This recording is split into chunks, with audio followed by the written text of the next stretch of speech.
আসসালামু আলাইকুম, সবাই কেমন আছেন? আশা করি সবাই খুব ভালো আছেন। আজকে আমি আপনাদেরকে জানাবো থাই গ্লাস আনার পরে আমরা যে বিষয়গুলো লক্ষ্য রাখবো, মানে যে বিষয়গুলো আমরা চেক করব সেই সম্পর্কে। যেমন থাই গ্লাস, অ্যালুমিনিয়াম যে গ্লাসগুলো রয়েছে সেগুলো আমাদের মানে যে অর্ডার দিলাম সেই অনুযায়ী ঠিক আছে কিনা, ব্র্যান্ডগুলো ঠিক আছে কিনা, গ্লাসগুলো ঠিক আছে কিনা, বা অ্যালুমিনিয়ামের পাতগুলো যেভাবে রিকোজিশন দেওয়া রয়েছে সেভাবে মিল রয়েছে কিনা সে সম্পর্কে। তো চলুন আজকে আমি আপনাদেরকে প্র্যাকটিক্যালি ঘুরিয়ে দেখাই যে কোন বিষয়গুলো চেক করবেন বা কীভাবে চেক করবেন সে সম্পর্কে। এই যে আপনারা দেখতে পাচ্ছেন এখানে এটি হলো আমাদের এই ইউনিটের সমস্ত থাই গ্লাসগুলো আমাদের আনা কমপ্লিট। এই যে এখন আমাদের প্রথম যে বিষয়টি লক্ষ্য রাখতে হবে সেটা হলো আমাদের এখানে যে গ্লাসটি রয়েছে এগুলো মিলিটা ঠিক আছে কি না। যেমন এখানে আমাদের গ্লাসটি হলো 5.5 মিলি দিয়ে তৈরি আমাদের থাই গ্লাসটি।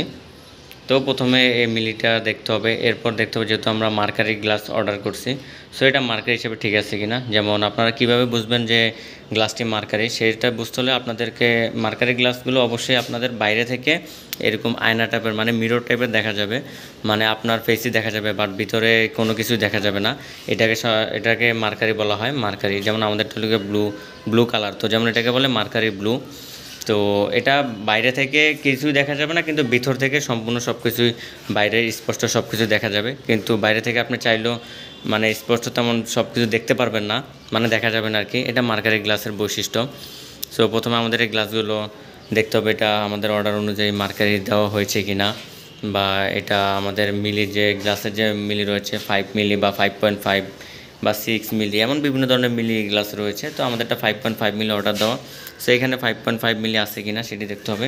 এরপর আমাদের যেতে হবে যে অ্যালুমিনিয়ামের যে পাতটি আমরা যেখানে থাই গ্লাস বা গ্লাসটা লাগাবো সেই পাতগুলো ঠিক আছে কিনা। যেমন যে এটার যে আমাদের যে থিকনেসটা রয়েছে, এই যে এখানে যে আমাদের যে থিকনেসটা, এই থিকনেস এবং নিচের থিকনেসটা ঠিক আছে কিনা বা একুরেট সমান আছে কিনা, এই জিনিসটা আমাদের দেখতে হবে, চেক করে নিতে হবে যেগুলো সব কিছু ঠিক আছে কিনা। কারণ এই যে এখানে যে পার্ট রয়েছে, এখানে যে পার্ট নিচের এগুলো সেম আছে কিনা বা এই যে এটা সেম আছে কিনা, এগুলো আমাদের চেক করে নিতে হবে।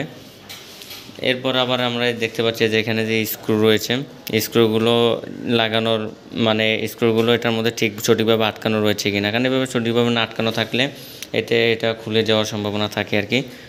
তো এগুলো আমাদের চেক করে নিতে হবে। এরপরে আমাদের যেমন আমরা কাইয়ের অ্যালুমিনিয়ামটা অর্ডার দিয়েছিলাম যে সম্পূর্ণ কাই হবে। সো এই কাইয়ের স্টিকারগুলো সব সময় দেওয়া থাকবে। এগুলো আপনারা থাই গ্লাস নিলে কাইয়েরগুলো অর্ডার দিলে বা স্টিকার দেওয়া থাকবে। এখন যদি আপনারা প্রশ্ন থাকতে পারে যে স্টিকারগুলো তো হয়তো বা তুলে নতুনভাবে লাগাতে পারে বা লাগানোই যায়, তো সেই ক্ষেত্রে আর কি এগুলো হয় না। যেমন এগুলোতে যেগুলো কাই স্টিকার দেওয়া রয়েছে এগুলো যদি আপনারা তুলে ফেলেন তখন আর এইভাবে সমানভাবে লাগাতে পারবেন না আর কি। তো হয়তো আপনারা দেখবেন যে স্টিকারগুলো সমানভাবে লাগানো রয়েছে কি না, খুললে স্টিকারটা স্পষ্ট বোঝা যাবে। তো এটা হলো আমাদের এভাবে এগুলো চেক করতে হবে। এরপর আমাদের চাকার বিষয় আছে থাই গ্লাস লাগানোর পর। আবার এই যে এখানে যে লক রয়েছে এই লকগুলো চেক করার বিষয় আছে যে আপনাদের এই অনুযায়ী লকগুলো সঠিক আছে কিনা, লকগুলোর থিকনেস বা ওজন ঠিক আছে কিনা। এরপরে লকের যে চাবিগুলো রয়েছে এগুলো সব কিছু ঠিক আছে কিনা। তারপরে আমাদের যে এখানে যে স্ক্রুগুলো ব্যবহার করা হয়েছে, যে দেখতে পাচ্ছেন স্ক্রুগুলো এগুলো এসএসের কিনা।